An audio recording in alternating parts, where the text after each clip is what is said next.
안녕하세요. 미스터리 수사국입니다.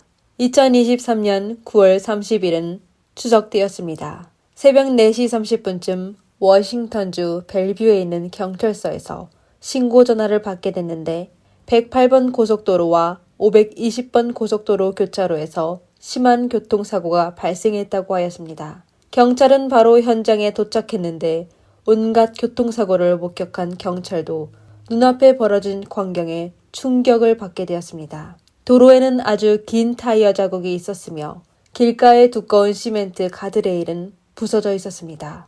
경찰은 흔적을 따라 멀리 있는 그린벨트에서 흰색 포르쉐 911을 발견하였는데 셰시가 위쪽을 향해 있었으며 본체는 심하게 변형되어 차량 천장이 납작하게 되었으며 셰시는 흰 연기가 피어오르며 바로 폭발할 것 같았습니다. 구조대원들은 차에서 여성 운전자와 남성을 발견하게 되었는데 남성은 이미 숨졌고 여성 운전자는 상처를 입어 병원으로 이송되었습니다. 경찰은 음주운전으로 인해 발생한 사고라고 하였습니다. 현장에 따르면 사고의 주요 원인은 운전자의 판단력 부족으로 인한 거였습니다. 사고당한 두 사람은 전부 중국 사람이며 젊은 나이에 좋은 직업을 갖고 있었습니다. 피해자는 27세의 틱톡의 엔지니어였습니다.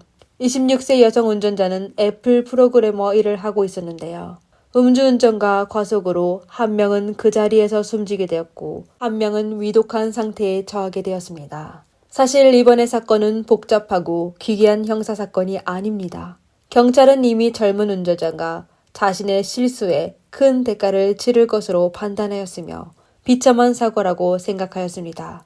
여기서 여러분께 전달드리고 싶은 것은 운전하실 때 꼭 안전을 최우선 순위로 생각하여 과속하지 말고 음주운전을 하지 마시길 바랍니다. 하지만 이야기는 여기서 끝나지 않았습니다. 지방법원이 구속영장을 발부했을 때 심한 상처를 입은 여기사는 미스터리하게 사라졌습니다. 그러다 중국인 네티즌들이 그녀가 사고 발생 이후 처형을 피하고자 중국으로 도피했다는 소식을 SNS에 폭로하였습니다. 그것뿐만 아니라 피해 남성의 친구는 여기사가 남자친구가 세상을 떠난 소식을 숨기려고 수많은 거짓말을 했다고 하였습니다. 그녀는 두 사람을 알고 있는 사람들에게 남자친구와 괜찮게 있다고 거짓말을 하며 한편으로 거액의 달러를 중국 화폐로 교환하여 도피를 준비하였습니다. 더욱 충격적인 것은 그녀는 경찰의 피해자의 신원을 숨기며 경찰에게 제공하는 걸 거부하였습니다. 이에 경찰은 할 수 없이 다른 방법을 찾아 피해자의 신원을 확인해야 했습니다. 이에 따라 피해자의 부모는 오랜 시간이 지나고서야 아들이 세상을 떠났다는 사실을 알게 되었습니다. 사람들에게 알려진 이러한 내용으로 이번 교통사고는 현지 중국계 미국인들 사이에서 센세이션을 일으켰으며 여기사에 대해 비난하게 되었습니다.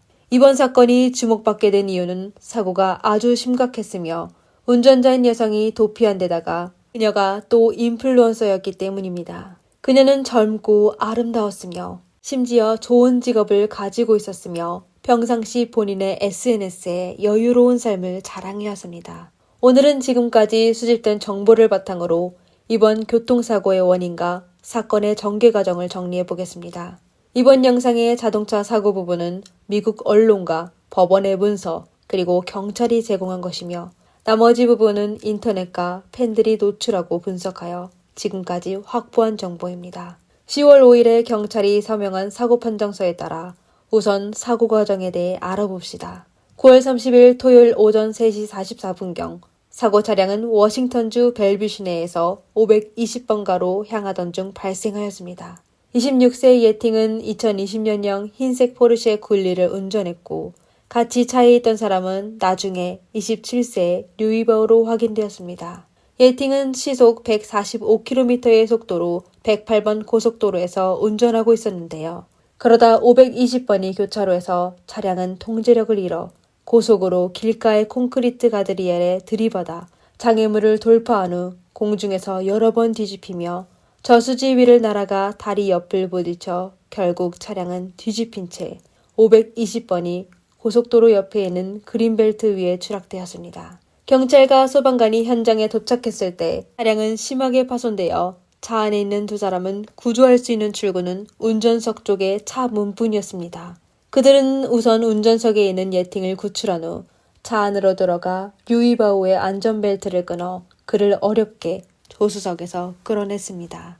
두 사람의 상황을 확인한 결과 류이바오는 현장에서 세상을 떠났고 예팅은 살아남게 되었는데 응급조치한 소방대원 앤드류는 예팅의 입에서 알코올 냄새를 맡게 되었습니다. 그리고 응급대원 사와야도 똑같은 냄새를 맡게 되었습니다.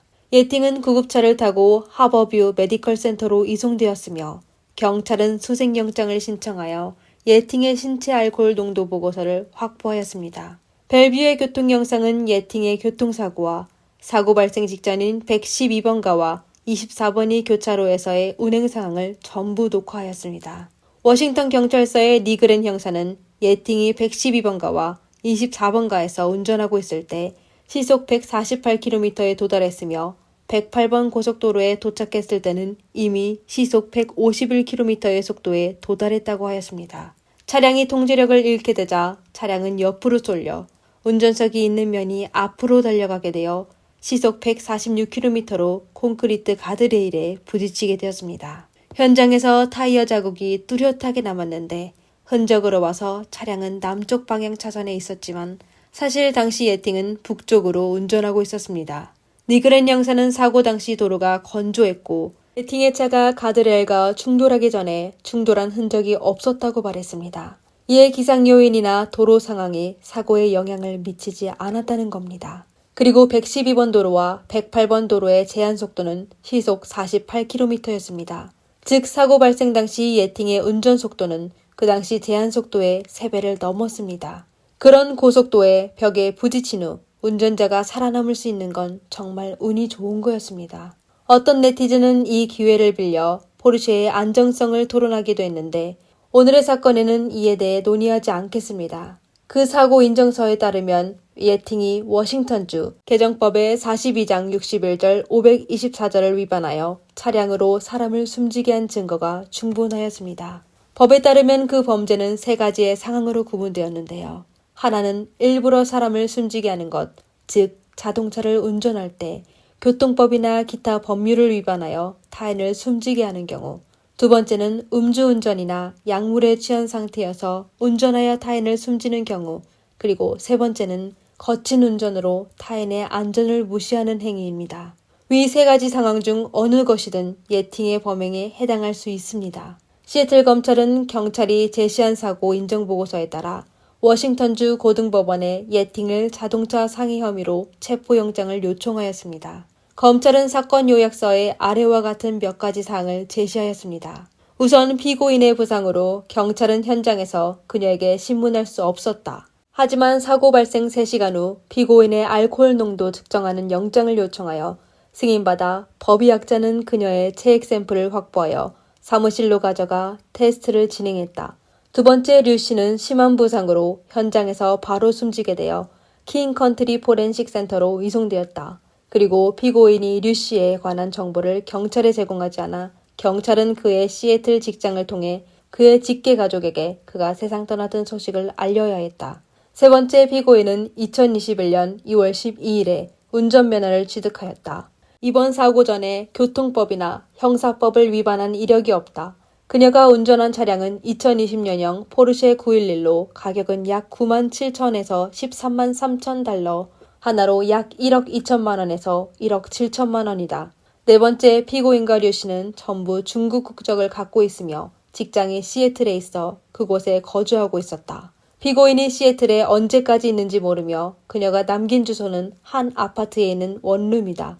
워싱턴주는 중국과 범죄인 인도 조약을 체결하지 않았으며 피고인은 현지에 아는 사람이 없다. 검찰은 보고서에 따라 예팅의 보석금을 200만 달러, 하나로 약 26억 원으로 또 피고인에게 여권을 반납하고 운전 금지하며 법원의 허가 없이 워싱턴주를 떠나지 못하게 했습니다. 만약 피고인이 보석금을 지불하지 않으면 자택에 구금되어 전자족세를 채우고 알코올 남용 여부를 감시하는 걸 법원에 신청하여 10월 9일에 고등법원의 승인을 받게 되었습니다.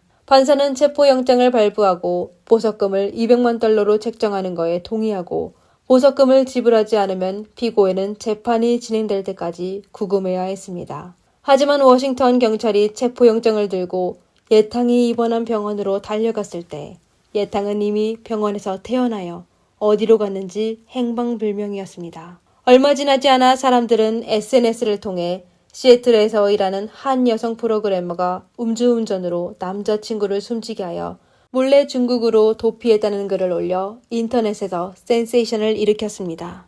알고 보니 예팅은 아름다운 외모와 명문대 졸업하여 애플에서 일하는 이력으로 다양한 SNS에서 수천 명의 팔로워를 얻었습니다. 그녀가 음주운전하여 남자친구를 숨지게 하고 도주한 행동은 그녀의 지금까지의 인터넷 이미지와 완전히 달랐습니다. 그리고 숨진 남성의 친구라고 주장하는 사람들은 예팅이 극도로 이기적이라는 사실을 폭로하기 시작했습니다.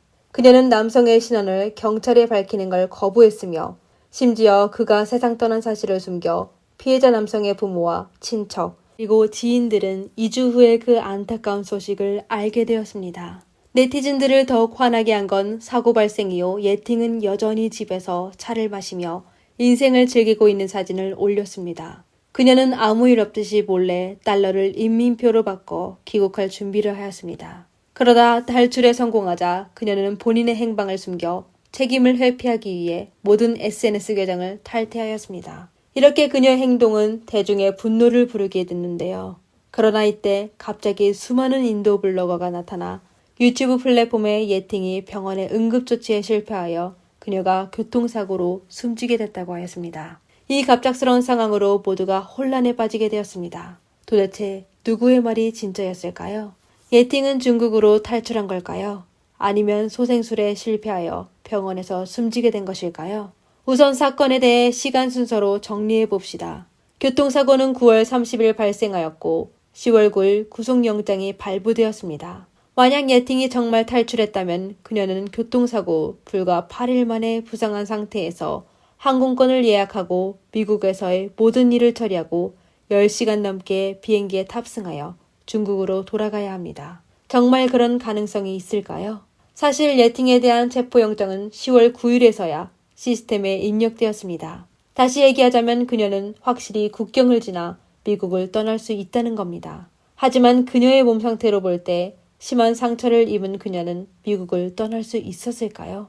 특히 10월 2일 그녀가 병원에서 니그렌 형사에게 신문받은 라이브 영상을 보고도 말입니다. 그녀가 실제로 중국으로 탈출했다는 사실을 믿기 어려울 정도입니다. 영상으로 봐서 그녀는 일어나 도망갈 수 있는 정도가 아니었습니다. 그날 니그렌 형사와 그의 동료들은 처음 하버뷰 메디컬 센터로 가 예팅을 신문하려고 했습니다. 영상을 보시면 그 당시 예팅은 응급병동에 있었던 겁니다. 당사자의 개인정보 보호를 위해 해당 영상의 일부는 가려져 있습니다. 하지만 예팅이 심한 상처를 입었다는 건 확실히 볼 수 있습니다. 그녀의 오른팔은 겨드랑이부터 손목까지 붕대를 감고 있었으며 목에는 목보호대가 있었고 코에는 호흡관이 꽂혀 있었습니다. 그리고 그녀의 목소리는 약하고 일관성이 없었지만 의식은 있었습니다. 다음은 예팅과 니그렌 형사의 대화 내용인데 우선 그는 본인의 신원과 방문 목적을 밝혔습니다. 이때 예팅은 한 명의 남성 친구를 곁에 있어달라고 하며 지지를 받으려고 했습니다. 처음 남자는 예팅의 옆에 있었다가 경찰이 도착하여 신문하려고 할 때 카메라 밖으로 물러섰습니다. 예팅의 요청에 경찰은 예팅의 남성 친구가 그녀의 병상 옆에 계속 서 있는 걸 동의했습니다. 두 사람의 관계가 어떻게 되는 거는 중요한 게 아니었습니다. 예팅은 경찰이 신문하기 전 아주 긴장한 것처럼 보였습니다. 그러다 니그렌 형사가 10월 2일 오후 2시 2분에 신문 시작한다며 예팅에게 우선 미란다 원칙을 읽었습니다. So today is October 2nd, 2023, and it's about 2:02 p.m. This is Detective Nigren with the City of Bellevue Police Department. This interview is regarding case number 2023-53397. I am interviewing Ting Lee. Ting, can you spell your name for me, please? My name is Ting Ye. Are you able to spell that for me? T-I-N-G-Y-E. Okay. 니그렌 형사는 예팅에게 그녀의 권리를 알린 후 몇 가지 질문에 자발적으로 답변할 수 있냐고 물었습니다. 이에 예팅은 오늘 신문에도 변호사를 저의 대변인으로 질문에 대답하게 할 수 있을까요? 라고 물었습니다. 이후 양측의 대화는 주로 변호사를 선임하는 방법에 집중되었습니다. 경찰은 예팅에게 온라인에서 변호사를 찾을 수 있으며 또 국선 변호인을 요구하여 자신을 대변할 수 있다고 하였습니다. 이번의 조사는 그날 오후 2시 10분경에 종료하였습니다. 경찰은 교통사고와 관련된 아무런 문제도 묻지 못했습니다. 예팅은 경찰이 미란다 워칙을 읽은 후 바로 변호사를 섭외하여 자신을 대신하여 모든 질문에 답변하게 하였습니다. 그 당시 예팅의 의식은 아무 문제 없어 보였는데요. 하지만 그녀의 다친 부위는 단기간에 완치되지 않을 것 같지 않아 그녀가 중국으로 도피했는지는 아무도 몰랐습니다. 그동안 중국과 인도 네티즌들의 폭로만 봐왔을 뿐 경찰로부터 공식적인 통보를 받은 적이 없었기 때문이죠. 그러다 10월 27일 됐을 때 모든 의문이 풀리게 되었습니다. 벨뷰 경찰은 예팅이 중국으로 도피하여 국제수색을 시작했다고 하였습니다. 워싱턴주 공공정보 담당관인 세스 타일러는 현지 매체의 인터뷰를 받아 세부 사항을 밝혔습니다. 우선 두 사람이 교통사고를 당한 시간은 새벽 3시 45분쯤입니다. 그러다 45분이 지나고서야 한 행인이 사고 현장을 목격하게 되어 경찰에 신고했습니다. 그리고 경찰이 현장에서 확인한 브레이크 자국으로 계산한 거에 따르면 사고 전 차량의 주행속도는 시속 160km를 넘었습니다. 가장 중요한 건 누군가가 예팅을 시애틀에서 캐나다 밴쿠버까지 데려가 또 그녀를 밴쿠버에서 중국으로 데려갔다는 겁니다. 그리고 그 사람이 누구인지에 대해서는 경찰은 아직 조사 중이었습니다. 하지만 확실한 건 그가 누구든 엄격한 법적 처벌을 받게 될 것입니다. 어떤 사람은 경찰이 체포영장을 늦게 발부하는 거에 의심하였습니다. 그리고 병원에 있을 때 왜 경비하는 사람을 파견하지 않아 부상한 사람을 탈출하게 했을까요? 세스는 한 인터뷰에서 이에 대해 답변하였습니다.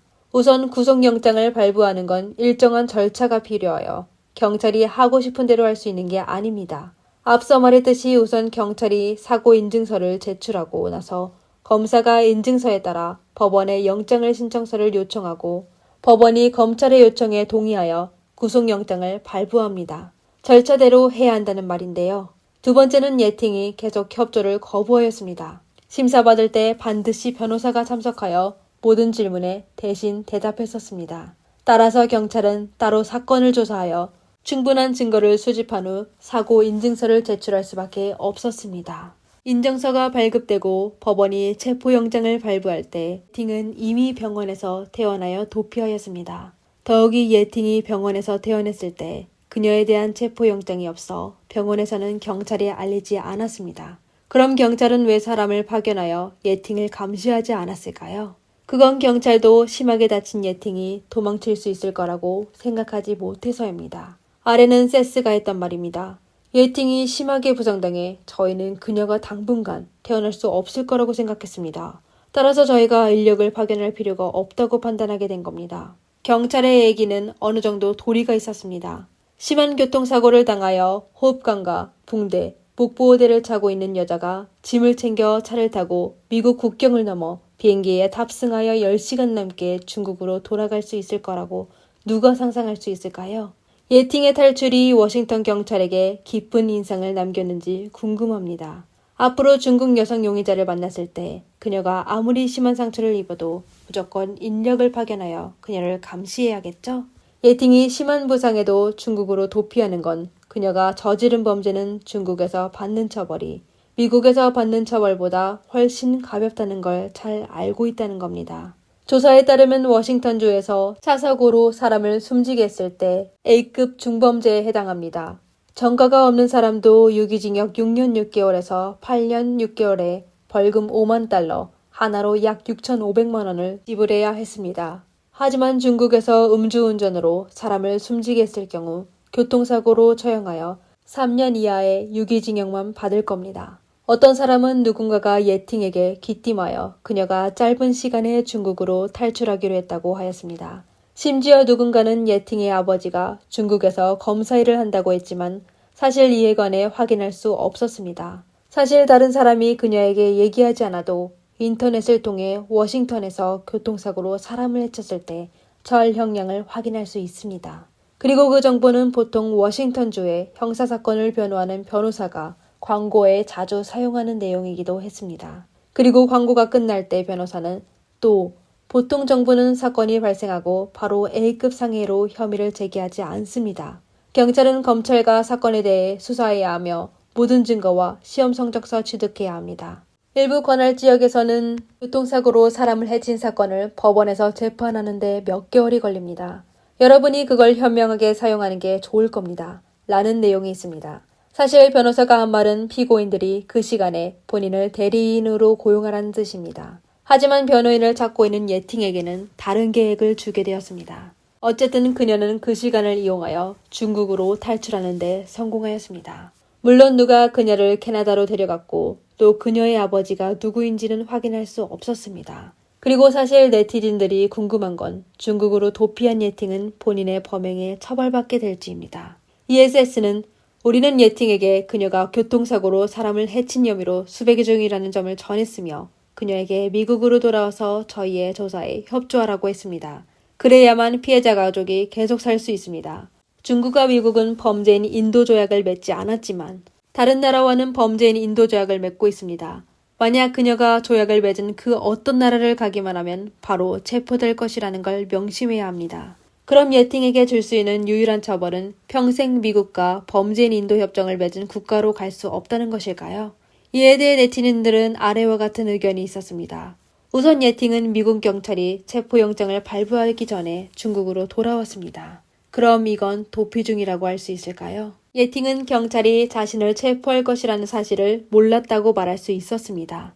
게다가 그 당시 그녀에 대한 출국 금지가 안 된 그녀가 중국으로 돌아가 요양하는 건 아주 타당하다고 했습니다. 두 번째, 중국과 미국 사이에는 범죄인 인도 조약을 맺지 않았습니다. 양국 사법 실무의 초점은 부패, 사기 등에 대한 사건의 정보 교환과 특수사건이 있을 때 공동조사를 했습니다. 사실 미국은 예팅을 체포하기 위해 자원을 많이 지출하지 않을 겁니다. 세 번째, 예팅은 사고 현장에서 도피한 게 아닙니다. 그리고 교통사고가 중국에서 일어난 게 아니어서 그녀는 중국의 법정 제재를 받지 않아도 됩니다. 그럼 네티즌의 얘기대로 볼 때 가해자 예팅은 중국으로 돌아간 후 정말로 아무런 책임을 지지 않아도 될까요? 이에 대해 우리가 알 수 있는 건 그냥 사건이 어떻게 될지 기다리는 것뿐입니다. 이상 오늘 영상의 전부 내용입니다. 만약 사건에 대해 더욱 잘 알고 계시는 분이 있다면 댓글로 남겨주세요. 영상을 재미있게 보셨다면 좋아요와 구독 부탁드립니다. 감사합니다. 다음 영상에서 만나요. 미스터리 수사국이었습니다.